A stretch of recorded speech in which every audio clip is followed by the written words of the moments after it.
In data out today, German ZEW economic sentiment fell to a 9-month low, falling by 4.7 points.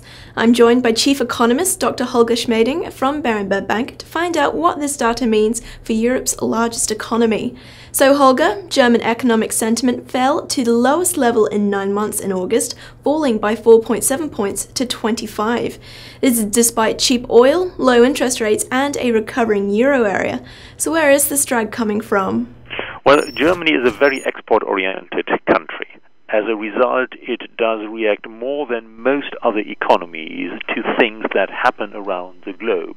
So this is probably some reflection of concerns about emerging markets.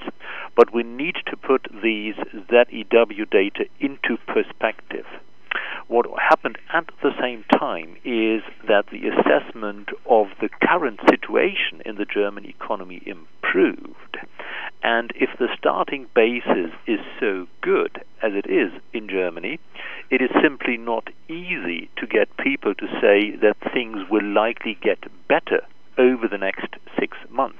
So to some extent, the drop in the share of people who expect the German economy to improve further over the next 6 months simply reflects that the assessment of how strong the German economy actually is has improved over the last 6 months. On top of that, interestingly, in the Eurozone, where the starting position is, of course, much weaker, the assessment of the outlook has improved significantly with a gain in expectations. So we see the Eurozone as a whole coming up from somewhat behind, and Germany, by and large, stabilizing at a fairly high level. You mentioned briefly their emerging markets. Is Germany at risk from weaker growth in emerging markets like China? What kind of impact could a slowdown in China have on Europe's largest economy? If it is just a slowdown in China and some other emerging markets, the impact on German GDP will be modest. It might be worth something like 0.2% or 0.3% of German GDP. What would, of course, be a bigger risk is if turmoil or problems in some emerging markets were to cause a major chain reaction across emerging markets and were to cause a major correction in equity and other financial markets in the developed world.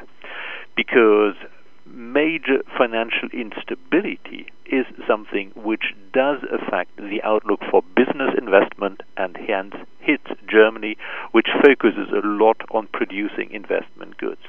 So far what we see is all in all a controlled slowdown in some emerging markets, not a rout, and that is something which the German economy can by and large stomach, given that its exports to other countries in Europe, such as Spain, are picking up, and given that its domestic demand, especially consumer demand, remains fairly robust.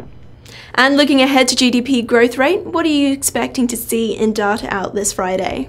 I do expect for the Eurozone 0.3% quarterly gain in GDP for the second quarter to be published on Friday, which is marginally below the 0.4% consensus. And for Germany, as the biggest part of the Eurozone, I expect an 0.4% quarterly gain, also slightly below the consensus of 0.5%. My guess is that the data will show a little, not much, but just a little Greek impact in the sense that all this noise about Greece in May and June did dampen business investment a little, and hence with my projections for that quarter I'm slightly below consensus. But the big picture is the Eurozone is growing, and especially economies such as Italy have returned to growth, and Spain and Ireland are growing rather fast. Some great insight there from Holger Schmieding. For the market analysis just like this, make sure you keep checking back to Dukascopy TV. Bye for now.